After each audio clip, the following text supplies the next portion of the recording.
Good morning friends सकाल गुरुत्वपूर्ण खबर में पुणी थे आपण को स्वागत करछि मोजिता फ्रेंड्स प्रत्येक दिन भली बहुत गुड़े बचा बचा खबर सहित जहाँकि योजना निजुक्ति नुआ नुआ बड़ बड़ घोषणा सहित राजनीति भली गुरुत्वपूर्ण यह खबर भितर रही महामारी केते आक्रांत केउ जिलू केते सुस्थ होती संपूर्ण खबर आम यह भिडियो मध्यम रही तेणु आपण मैंने 2 मिनिट अधिक समय दे यह भिडियो को शेष पर्यंत देखंतु एवं आज दिन खबर जानापी आपन को कौन भिडियो किंबा न्यूज पेपर देखा पड़ोनी से चलतु डेरी नक भिडियो पर नजर पकईवा नजर पकड़ा पूर्व जदि आम चैनल नुआ हो भिडियो देखुं तो तले दिखाई नाली रंगर सब्सक्राइब बटन को क्लिक कर पाखे घंटी चिन्ह को देवे ऑल नोटिफिकेशन दबाई दिंतु कारण प्रतिदिन एमती लाटेस्ट अपडेट हेल्पफुल भिडियो सर्वप्रथम पाइबापी आम सह जोड़ हो रही था जहाद्वारा आम जब नुआ भिडियो आणु आपण पाखे पहुँच सर्वप्रथमे।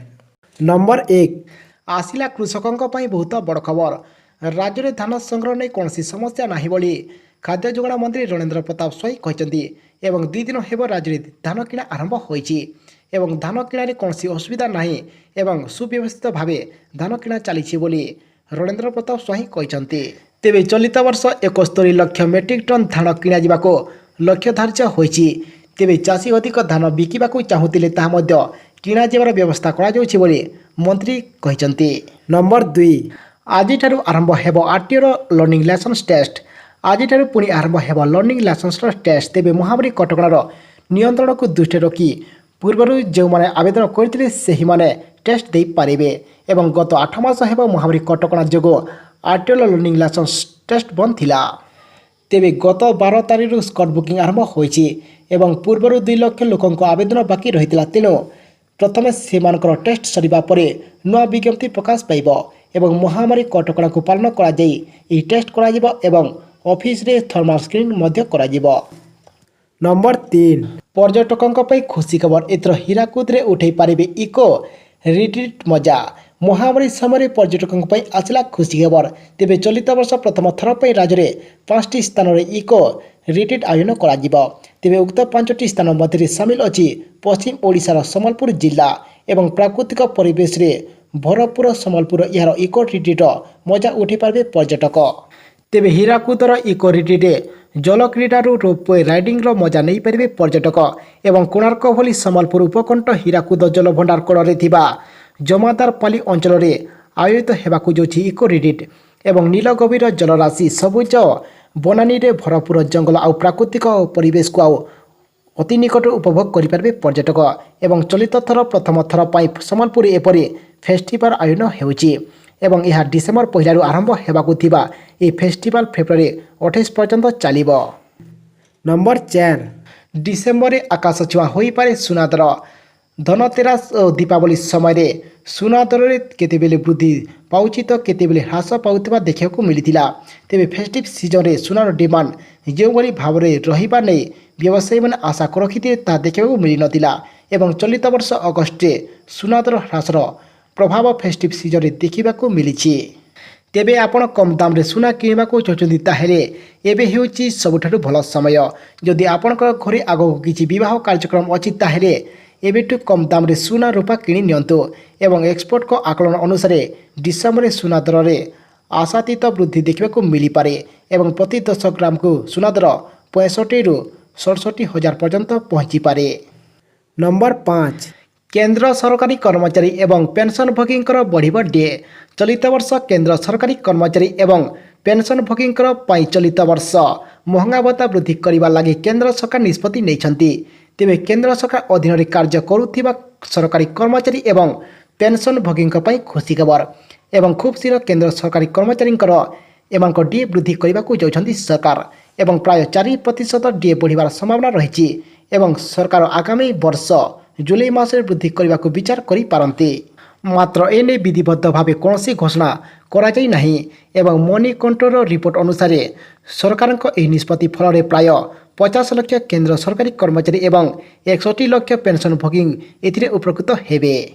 नंबर 6 आसिला एसबीआई ऋण को नहीं बहुत बड़ खबर घर किणवाक योजना करुवा लोकों खुशी खबर तेबे देशर सबुठारु बड़ बैंक एसबीआई निज ग्राहकों नहीं आसी एक खास अफर जहाँकि पार्वण ऋतु में भारतीय स्टेट बैंक निजर ग्राहकों को आकर्षित डील और अफर देछि एवं होम ऋण दर एसबीआई 0.25% ରିହାତି ଦେବା ସହିତ ପ୍ରୋସେସିଂ ଫି ସମ୍ପୂର୍ଣ୍ଣ ଛାଡ଼ ଦେଇଛି। ତେଣୁ ଘର କିଣିବାକୁ ଯୋଜନା କରୁଥିବା ଲୋକଙ୍କୁ ଏହାର ଫାଇଦା ମିଳିପାରେ। ଏବଂ ବର୍ତ୍ତମାନ SBI ହୋମ୍ ଋଣ ଉପରେ ବାର୍ଷିକ 6.90% ସୁଧ ଉପରେ ଅଫର ଦେଇଛି ଏବଂ 30 ଲକ୍ଷ ଟଙ୍କା ପର୍ଯ୍ୟନ୍ତ ଋଣ ନେବାର ବ୍ୟବସ୍ଥା କରିଛି SBI। ନମ୍ବର 7, 18 ତାରିଖରୁ ରାଜ୍ୟରେ ବଢ଼ିବ ଶୀତ। ଆସନ୍ତା 18 ତାରିଖରୁ ରାଜ୍ୟରେ ତାପମାତ୍ରା ହ୍ରାସ ପାଇବ, ବଢ଼ିବ ଶୀତ। ତେବେ ଶୀତରେ ଥରିବ ପୁରା ଓଡ଼ିଶା। ଦକ୍ଷିଣ ଓ ପଶ୍ଚିମ ବଙ୍ଗୋପସାଗର ଏବଂ ଏହାର ସଂଲଗ୍ନ ପଶ୍ଚିମ କେନ୍ଦ୍ରୀୟ ବଙ୍ଗୋପସାଗରରେ ଏକ ଟ୍ରଫ୍ ସୃଷ୍ଟି ହୋଇଛି ଏବଂ ଏହାର ପ୍ରଭାବରେ ସୋମବାରଠୁ ଆନ୍ଧ୍ର ଉପକୂଳ ଓ ତାମିଲନାଡୁର କିଛି ସ୍ଥାନରେ ଶୀତଳ ଲହରୀ ଅନୁଭୂତ ହେବା ସହ ଆସନ୍ତା 2ରୁ 3 ଦିନ ମଧ୍ୟରେ ରାଜ୍ୟରେ ପାଗ ବିଶେଷ ପରିବର୍ତ୍ତନ ଆସିବ ନାହିଁ।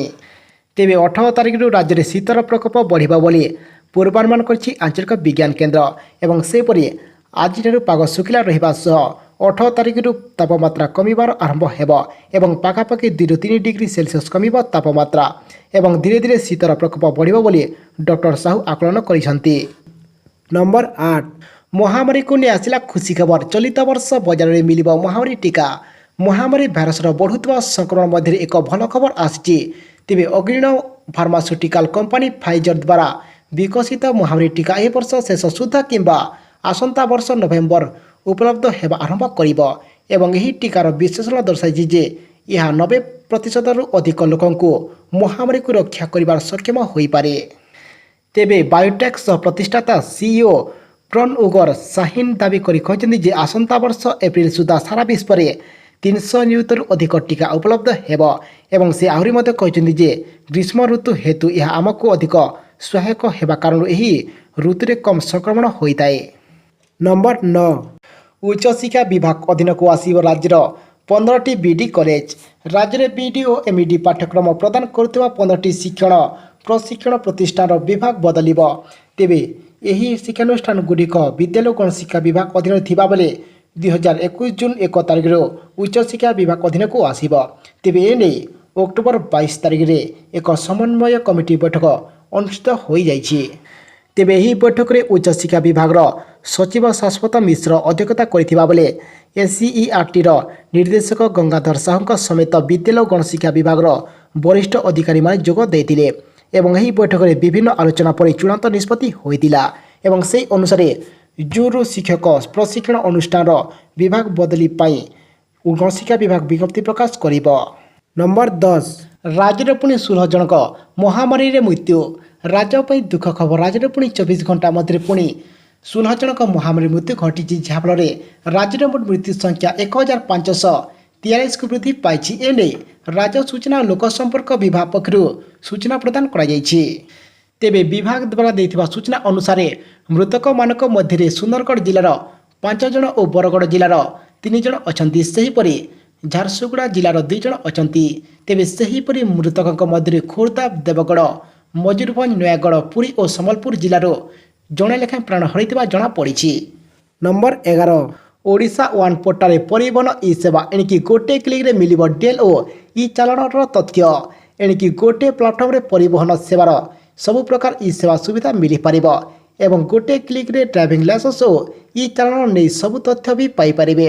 ତେବେ ପରିବହନ ସମ୍ପର୍କିତ ଇ ସେବା ଗୁଡ଼ିକ ଓଡ଼ିଶା ୱାନ୍ ପୋର୍ଟାଲରେ ସହ ସଂଯୋଗ କରାଯିବ। ଏମିତି ନିଷ୍ପତ୍ତି ନେଇଛନ୍ତି ବାଣିଜ୍ୟ ଓ ପରିବହନ ବିଭାଗ ଏବଂ ବିଭାଗୀୟ ଯୁଗ୍ମ ଶାସନ ସଚିବ ଏନେଇ ପରିବହନ କମିଶନକୁ ଚିଠି ଲେଖିଛନ୍ତି। ତେବେ ଗୋଟିଏ ପ୍ଲାଟଫର୍ମରେ ସମସ୍ତ ତଥ୍ୟ ଓ ସେବା ଲୋକମାନଙ୍କୁ ଯୋଗାଇବା ଲକ୍ଷ୍ୟରେ ରାଜ୍ୟ ସରକାର ଓଡ଼ିଶା ୱାନ୍ ପୋର୍ଟାଲ ଖୋଲିଛନ୍ତି ଏବଂ 5ଟି ମନ୍ତ୍ର ଆଧାରରେ ଏହି ପୋର୍ଟାଲ ସବୁ ବିଭାଗରେ ଯୋଡ଼ାଯାଇଛି। ଫଳରେ ସରକାରୀ ସେବା ଓ ବିଭିନ୍ନ କାର୍ଯ୍ୟପନ୍ଥାର ଲାଭ ଉଠାଇବାରେ ସ୍ୱଚ୍ଛତା ଆସିବ। ନମ୍ବର 12, କେନ୍ଦ୍ରୀୟ ଶ୍ରମିକ ସଂଗଠନର ମିଳିତ ସମ୍ମିଳନ 16 ତାରିଖ ଧର୍ମଘଟ ସଫଳତା।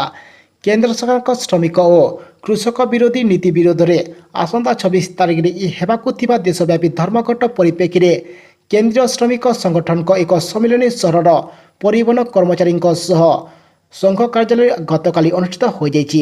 ତେବେ ଶ୍ରମିକ ସଂଗଠନ ସମନ୍ୱୟ ସମିତି TUCCର ସଭାପତି ପୂର୍ବତନ ବିଧାୟକ ପ୍ରଦୀପ୍ତ ପଣ୍ଡା ଏଥିରେ ଅଧ୍ୟକ୍ଷତା କରିବା ସହିତ ମହାମାରୀ କାଳରେ ଦେଶରେ ଗରିବ ଓ ମଧ୍ୟବିତ୍ତ ବର୍ଗଙ୍କ ସମେତ ସାଧାରଣ ଜନତାଙ୍କ ଉପରେ ଚାଲିଥିବା ସରକାରଙ୍କ ଦମନ ନୀତି ସମ୍ପର୍କରେ ଆଲୋକପାତ କରିଥିଲେ। ତେବେ ଏହାର ପ୍ରତିବାଦରେ କେନ୍ଦ୍ର ଶ୍ରମିକ ସଂଗଠନଙ୍କ ମିଳିତ ଆହ୍ୱାନ କ୍ରମେ ଆସନ୍ତା 26 ତାରିଖରେ ହେବାକୁ ଦେଶବ୍ୟାପୀ ଧର୍ମଘଟକୁ ବାଲେଶ୍ୱର ସଫଳତା କରିବା ପାଇଁ ଶ୍ରୀ ପଣ୍ଡା ସମସ୍ତଙ୍କୁ ନିବେଦନ କରିଛନ୍ତି। ନମ୍ବର 13 ଆସିଲା ପିଏମ୍ କିଷାନ ଯୋଜନାକୁ ନେଇ ବହୁତ ବଡ଼ ଖୁସି ଖବର। ଏବେ ବି ଆସିଲା ପିଏମ୍ କିଷାନ ଯୋଜନାକୁ ନେଇ ବହୁତ ବଡ଼ ଖୁସି ଖବର, ଯାହାକି ଆପଣମାନଙ୍କ ପାଇଁ ଜାଣିବା ନିହାତି ଆବଶ୍ୟକ। ତ ଭାଇମାନେ ପୁଣି ମିଳିବାକୁ ଯାଉଛି ଏହି ନଭେମ୍ବର ମାସରେ ଆର୍ଥିକ ସହାୟତା ବାବଦକୁ 2000 ଟଙ୍କା ଲେଖାଏଁ, ଯାହାକି ଆପଣମାନଙ୍କ ପାଇଁ ବହୁତ ବଡ଼ ଖୁସି ଖବର। ଏବଂ ଯେଉଁମାନଙ୍କ ଡକୁମେଣ୍ଟ ଏବେ ମଧ୍ୟ ଭୁଲ ଥିବ, ଏବେ ଆପଣ ଶୀଘ୍ର ଆପଣଙ୍କ ଡକୁମେଣ୍ଟକୁ କରପ୍ସନ୍ କରିନିଅନ୍ତୁ। ତ ଫ୍ରେଣ୍ଡସ୍, ଏହି ଯୋଜନା ମାଧ୍ୟମରେ ଏବେ 8.5 କୋଟି ହିତାଧିକାରୀଙ୍କୁ ଅଲରେଡ଼ି ସେହି ଟଙ୍କା ପ୍ରୋତ୍ସାହନ ରାଶି ମିଳିସାରିଛି, ଯାହାକି 2000 ଟଙ୍କା ଲେଖାଏଁ ଷଷ୍ଠ କିସ୍ତି ବାବଦରେ। ତେବେ ପୁଣି ନଭେମ୍ବର ମାସରେ ପୁଣି 2 କୋଟିରୁ ଅଧିକ ହିତାଧିକାରୀଙ୍କୁ ପୁଣି ସେଥିରେ ସପ୍ତମ କିସ୍ତି ବାବଦରେ ପୁଣି ଆର୍ଥିକ ସହାୟତା ମିଳିବାକୁ ଯାଉଛି। ତେଣୁକରି ବର୍ତ୍ତମାନ ଯୋଗ୍ୟ ହୋଇ ବି ଯଦି ଏପର୍ଯ୍ୟନ୍ତ ଯେଉଁମାନଙ୍କୁ ଟଙ୍କା ନ ମିଳିଛି, ତେବେ ଆପଣମାନେ ଆପଣଙ୍କ ଡକୁମେଣ୍ଟକୁ ଶୀଘ୍ର ଚେକ୍ କରି କରପ୍ସନ୍ କରିନିଅନ୍ତୁ। ନମ୍ବର 14 ନୂଆ ବର୍ଷରେ ଟେଲିକମ୍ କମର୍ସକୁ ଲାଗିପାରେ ବଡ଼ ଝଟକା। ଡିସେମ୍ବର ଶେଷ କିମ୍ବା ଜାନୁଆରୀ ପ୍ରଥମରୁ ଟେଲିକମ୍ କମ୍ପାନୀଗୁଡ଼ିକୁ ମୋବାଇଲ ଶୁଳ୍କକୁ 15ରୁ 20% ବୃଦ୍ଧି କରିପାରନ୍ତି। ତେବେ କ୍ଷତି ହେତୁ ଟେଲିକମ୍ କମ୍ପାନୀ ଏପରି କରିବାକୁ ବାଧ୍ୟ ହେଉଛନ୍ତି ଏବଂ ଏଜିଆର୍ କାରଣରୁ ଅଧିକାଂଶ ଟେଲିକମ୍ କମ୍ପାନୀ ଏକ ଆର୍ଥିକ ବର୍ଷକୁ ବହୁତ କ୍ଷତି ସହିଛନ୍ତି ଏବଂ ରିପୋର୍ଟ ଅନୁସାରେ ଭୋଡାଫୋନ୍ ଆଇଡିଆ ଡିସେମ୍ବର କିମ୍ବା ଜାନୁଆରୀ ଶେଷରୁ ମୋବାଇଲ ଶୁଳ୍କରେ 15ରୁ 20% ବୃଦ୍ଧି କରିପାରିବ। ତେବେ ସୂଚନା ମୁତାବକ ଏଜିଆର୍ ଏବଂ ଅନ୍ୟାନ୍ୟ କାରଣରୁ ହୋଇଥିବା ବିପୁଳ କ୍ଷତିର ମୁକାବିଲା କରିବାକୁ କମ୍ପାନୀମାନଙ୍କୁ ଶୁଳ୍କକୁ 25% ପର୍ଯ୍ୟନ୍ତ ବୃଦ୍ଧି କରିବାକୁ ପଡ଼ିବ, କିନ୍ତୁ ଗୋଟିଏ ଥରରେ ଏହା ବୃଦ୍ଧି କରିବା ସମ୍ଭବ ନୁହେଁ। ତେଣୁ କମ୍ପାନୀଗୁଡ଼ିକ 2 କିମ୍ବା 3 ଥର ଏହା କରିବାକୁ ନିଷ୍ପତ୍ତି ନେଇପାରନ୍ତି। ନମ୍ବର 15 ଭକ୍ତଙ୍କ ପାଇଁ ଖୋଲିଲା ଶିରିଡ଼ି ସାଇ ମନ୍ଦିର। କଟକଣାରେ ଆଜିଠାରୁ ମହାରାଷ୍ଟ୍ରରେ ଖୋଲିଛି ସମସ୍ତ ମନ୍ଦିର।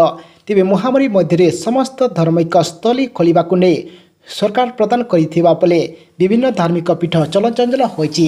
ତେବେ ଏଥିପାଇଁ ସରକାର କିଛି ଗାଇଡଲାଇନ୍ ଜାରି କରିଛନ୍ତି। ତେବେ ପ୍ରସିଦ୍ଧ ଶିରିଡ଼ି ସାଇ ମନ୍ଦିର ଆଜିଠାରୁ ଭକ୍ତଙ୍କ ପାଇଁ ଖୋଲିଛି। ମହାରାଷ୍ଟ୍ରରେ ମନ୍ଦିର ଯାଉଥିବା ଶ୍ରଦ୍ଧାଳୁମାନଙ୍କୁ ସରକାରଙ୍କ ତରଫରୁ ସମସ୍ତ ନିୟମ ପାଳନ କରିବାକୁ ପଡ଼ିବ ଏବଂ ମାସ୍କ ପିନ୍ଧି ମନ୍ଦିର ଯିବାକୁ ବାଧ୍ୟତାମୂଳକ କରାଯାଇଛି ଏବଂ ସରକାରଙ୍କ ତରଫରୁ ଆହୁରି ମଧ୍ୟ ନିର୍ଦ୍ଦେଶ ଦିଆଯାଇଛି ଯେ ମନ୍ଦିରରେ ସାମୂହିକ ଦୂରତା ପାଳନ କରିବାକୁ ପଡ଼ିବ ଏବଂ ମନ୍ଦିରରେ ଯେପରି ଅଧିକ ଗହଳି ନ ହେବ ସେ ନେଇ ନଜର ରଖାଯିବ। ନମ୍ବର 16 ଆସିଲା କାଲିଆ ଯୋଜନାକୁ ନେଇ ବହୁତ ବଡ଼ ଖବର। ଏବେ ବି ଆସିଲା କାଲିଆ ଯୋଜନାକୁ ନେଇ ବହୁତ ବଡ଼ ଖବର। ତ ଭାଇମାନେ, ଆପଣମାନେ ତ ସମସ୍ତେ ଜାଣିଥିବେ ଯେ ଯେଉଁ କିଛି ଦିନ ପୂର୍ବରୁ ସରକାର ଏହି 32 ଲକ୍ଷ ହିତାଧିକାରୀଙ୍କୁ ଟଙ୍କା ଦେବା ପାଇଁ ସ୍ଥିର କରିଥିଲେ କିମ୍ବା ଲକ୍ଷ୍ୟ ରଖିଥିଲେ। ଏବେ ଏହାକୁ ବଢ଼ାଇ ଏବେ ପୁଣି ଏଥିରେ 55 ଲକ୍ଷ ହିତାଧିକାରୀଙ୍କୁ ପୁଣି ଏଥିରେ ଆର୍ଥିକ ସହାୟତା ଦେବା ପାଇଁ ସରକାର ଅଣ୍ଟା ଭିଡ଼ିଛନ୍ତି, ଯାହାକି ଆପଣମାନଙ୍କ ପାଇଁ ବହୁତ ବଡ଼ ଖୁସି ଖବର। କାହିଁକିନା ଏଥିରେ ଯେଉଁ ପ୍ରଥମ କିମ୍ବା ଦ୍ୱିତୀୟ କିସ୍ତିର ଟଙ୍କା ଯେଉଁ ହିତାଧିକାରୀ କିମ୍ବା ଯୋଗ୍ୟ ହିତାଧିକାରୀ ପାଇଥିଲେ, ସେମାନେ ମଧ୍ୟ ଏଥିରେ ସମ୍ପୂର୍ଣ୍ଣ ଡିଟେଲ୍ସ ସେମାନଙ୍କର ସଠିକ୍ ଦେବାରୁ ପୁଣି ଏଥିରେ ଆର୍ଥିକ ସହାୟତା ଦେବା ପାଇଁ ସରକାର ସେମାନଙ୍କୁ ଅଣ୍ଟା ଭିଡ଼ିଛନ୍ତି। ସେଥିପାଇଁ ଏଥିରେ 55 ଲକ୍ଷ ପୁଣି ହିତାଧିକାରୀଙ୍କୁ ଟଙ୍କା ଦେବା ପାଇଁ ସରକାର ଲକ୍ଷ୍ୟ ରଖିଛନ୍ତି ଏବଂ ସେଥିପାଇଁ ଆପଣମାନେ ଏବେ ଆପଣଙ୍କ ଡକୁମେଣ୍ଟକୁ ଶୀଘ୍ର ଚେକ୍ କରନ୍ତୁ, କାହିଁକିନା ଏଥିରେ ଅନେକ ହିତାଧିକାରୀ ଡକୁମେଣ୍ଟ ଏବେ ଏପ୍ରୁଭ୍ ହେବାରେ ଲାଗିଛି କିମ୍ବା ଯାଞ୍ଚ ପ୍ରକ୍ରିୟା ମଧ୍ୟ କଡ଼ାକଡ଼ି ଜାରି ରହିଛି ଏବଂ ଏଥିରେ ଶୀଘ୍ର ସରକାର ସାରିବାକୁ ଏହି ଯାଞ୍ଚ ପ୍ରକ୍ରିୟା ସମସ୍ତ ବରିଷ୍ଠ ଅଧିକାରୀମାନଙ୍କୁ ସୂଚନା ଦେଇଛନ୍ତି।